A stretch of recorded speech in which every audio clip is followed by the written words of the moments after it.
Welcome back as we look at this study together.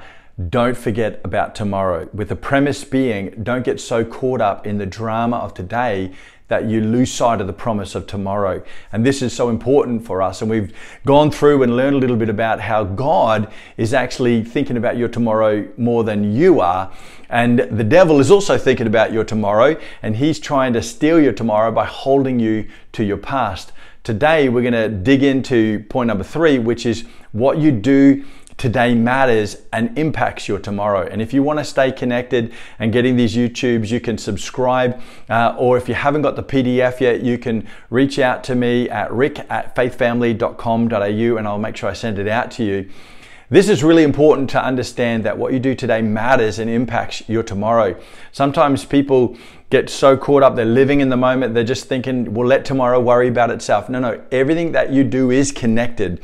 We don't get to live a life of disconnection in reality, no matter how much we try. It is all connected, and we don't just want to live from the past. We don't want to just be so concerned and consumed with what's gone on that we're almost intense and trying to just live from the past and the good old days and getting back to the good old days and it was better then. And you know, you're kind of running your life looking in the rear vision mirror, which is incredibly dangerous and not very good if you want to navigate any turns coming up or anything like that. But you don't want to also live just in the moment. You want to live for the future. So it's really getting a balance in and around this thing in your life, understanding that what you do today matters and will actually impact your tomorrow. So you can be focused and thinking about the past and how wonderful it was, but if you live back there, it's again going to steal your future that potentially God has in you for you.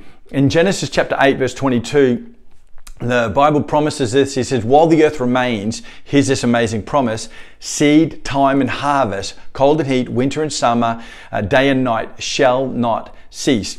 Seed, time and harvest. I don't like that word time in there, because that's always the elongation of the waiting for the promise. And you know, the Bible says to be faithful while you wait for the promise, but you can be sure that there is seed, there is time, and there's harvest that happens in and around our world. And so whatever we're doing is literally a seed to our future. And that's what you've got to realize, good or bad. Every day you're doing something, you're sowing seeds into your future. And so this is really important to understand about building margin into your world and budget, say, into your lifestyle, not just in your finances, but into how you look after your health. If you just abuse your body every single day, you know, in your 20s and 30s, then you may get away with that.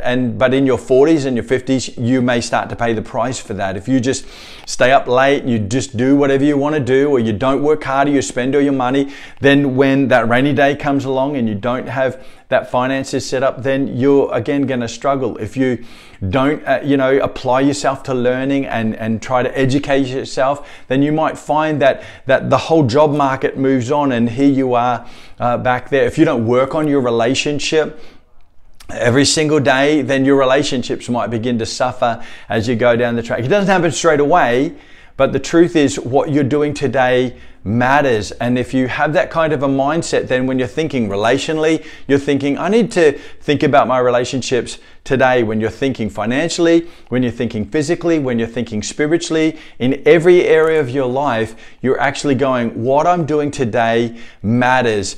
And you know, there was a statement that came out many years ago called YOLO, you only live once, and people would throw that out to do something stupid. I couldn't even understand that, because to me, I get YOLO. Absolutely. You only live once. That's a big deal. Be prudent, be smart, be clever, be forewarned, be forearmed.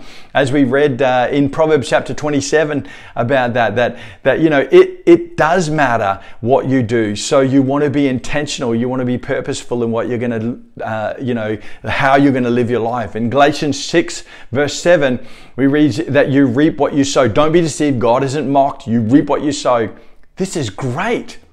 Because if you're busy sowing the right seeds, then you can be assured of a great harvest. And in Genesis 26 verse 12, where we read the promise that Isaac planted and reaped 100-fold in that year, the Lord blessed him. Again, fantastic. You know, the point was he planted. What are you planting today so that you can impact your tomorrow? Think about that.